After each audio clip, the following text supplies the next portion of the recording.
I'm Mr.Christopher. This is my world, and this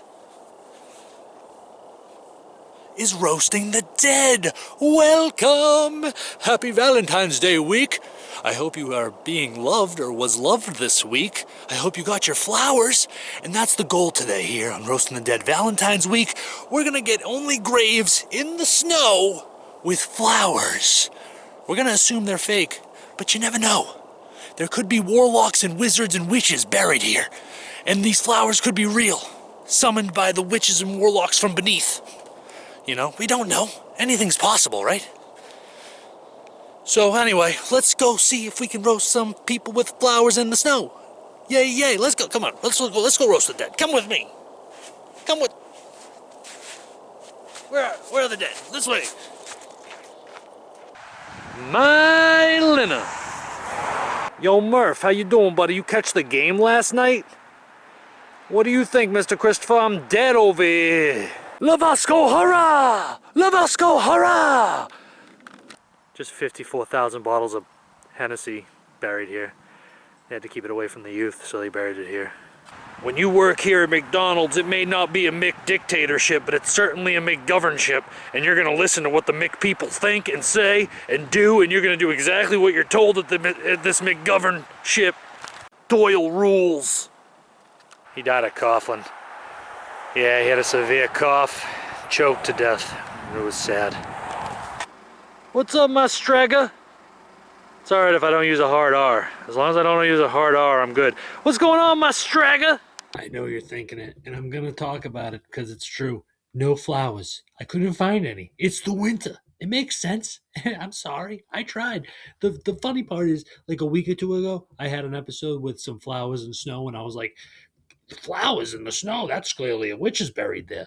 If I had known I was going to do this, then I would have saved that clip because at least I would have had something with flowers. I scoured the cemeteries around these parts. I found a couple things, but I was just like, the clips weren't good enough. They're not even worth putting here. So I'm like, you know what? I set up you got hearts. There's a flower here. We'll call it. I'm going to take these from you for a second. I'm sorry. We'll just dedicate these flowers to all the dead on Roasting the Dead today, okay? Happy Valentine's Day to all the dead on Roasting the Dead today and forever, really. Anytime these flowers are dedicated to the dead for always. There you go. Let's get back to roasting. Every time you make a good deed, an angel gets his wings. Every time you choose not to swear, an angel gets her wings. Well, you know what they say. When you choose to do good things, an angel gets their wings.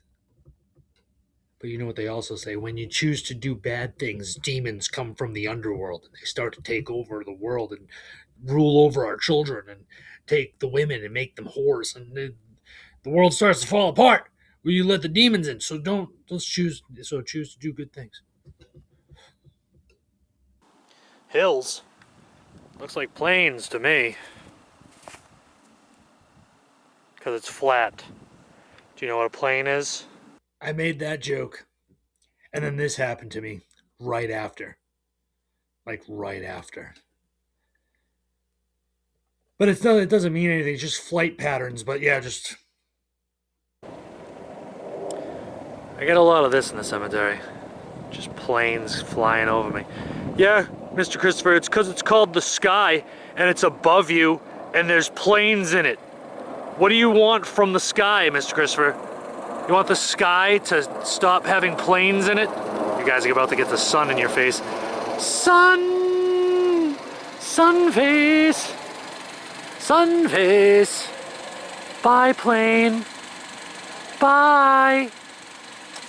Bye, everybody on that plane. Everybody on that plane has no idea that they're on Mr. Christopher's world.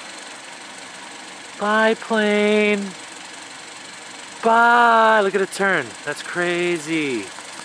You know what? But yes, I would love less planes in the sky. Remember when COVID happened and everything stopped and the world started to heal itself and they were like, the ozone layer is healed.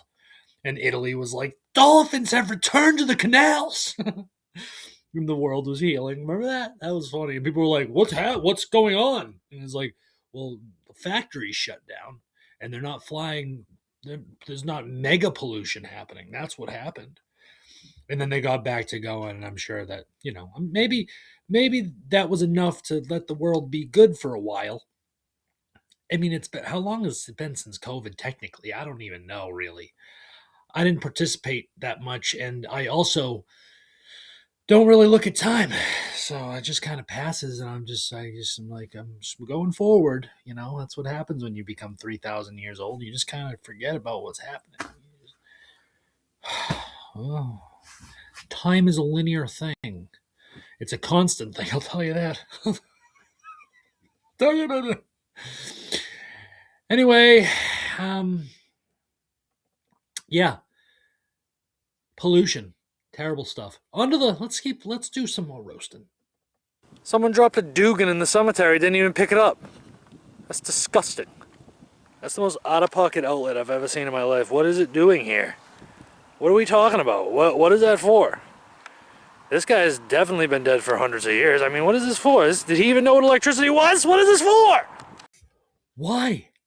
Why and for who? That's one of the oldest cemeteries around these parts. That guy has definitely been dead since like 1826. Who's using an outlet? There. For what? Nookie, they buried my bench. I finally made it to Old Gupta Rock. Finally, the legendary Gupta Rock. I made it, guys. I've heard of Riker's Island, but Riker's grave? Alright, that was stupid. Remember, sometimes the dead roast me. Yeah. Sometimes my jokes are terrible. Most of the time, even. But you know what? What are you going to do? You got to come out here. Who? You going to roast them? I don't see anybody else out there roasting. It's a tough gig. There's a lot of dead out there. There's a lot. So many names. So many words to say and come up with things. Sometimes it can be stressful. When I need clips, and if I'm not on my game, like I'm watching all these clips of this episode, I'm like, man, am I off my game right now? Next time I hit a cemetery, I gotta get tip of the tongue, the teeth, and the lips. You know what I'm saying? Mrs. Mickey Mouse hits the house when she's going sideways in the streets. What is that? I don't know what that means, but it's just to loosen the lips and get them going. You know what I'm saying? Get them going, get them flowing. You got to do what you got to do. I'm clearly, you know what? Let's see if I got some more that are okay. Let's see if I. What do you got? What do you got? Ah, yes, if it isn't Peter Pettingill. Two persons love in one another, the future good, which they aid one another to unfold. Margaret Fuller. Sounds like an idiot. Maybe that's just me. Either I read it wrong, which is very possible, very highly most likely possible, or Margaret Fuller is a gosh darn moron and should have never been considered a writer. In my opinion, but hey, I appreciate the poem on the grave. I appreciate a poem on a grave. It's something Mr. Christopher likes. But with all that said and done, I mean, I feel like I'm off my game this week. How do you roasting the dead? Valentine's week, love, death. I mean, they do go hand in hand. Romeo and Juliet, they do go hand in hand. Don't let go. I'm never gonna let go. The Titanic, don't let go. I won't let go. I love you. She lets go. He sinks to the bottom of the sea. She goes and lives her life happily forever because she couldn't share room on the door. It's fine. It's fine. Nobody cares. I'm not watching Titanic this week or next week. I didn't do the Valentine's Day movie review this week, but I am going to do it next week. I did the Roasting the Dead Valentine's Day one this week because I was like, you know what, let's get it out of the way. And it's fine. Like I said, death, love, it mixes. Romeo and Juliet, Titanic. I got a Valentine's Day art connoisseur tomorrow, and I'll do a Valentine's Day movie review next week. So we'll do that. But that's the end. With all that said, that's the end of Roasting the Dead with me, Mr. Christopher. I hope you enjoyed. Have yourself a happy Valentine's Day. And if you have any dead people in your family, go visit them, give them flowers, because let me tell you right now, there's not a lot of flowers out there. Really, there's none. There's zero. And yeah, I get the snow. I know that there's snow, but there's a Dollar Tree. And at the Dollar Tree, you can buy fake flowers for $1.50, which is outrageous, but it is what it is. Change the name. It can't be the Dollar Tree anymore. It got to be the $1.50 store. So, anyway, lead with love. Never be afraid. Always keep moving forward. Live your life as happily as possible. Eat clean food. Take good care of yourself. And yeah, get out there, take a nice walk, get some fresh air. I love you, right? Because happy Valentine's Day. All right. Farewell. Mr. Christopher, you crazy.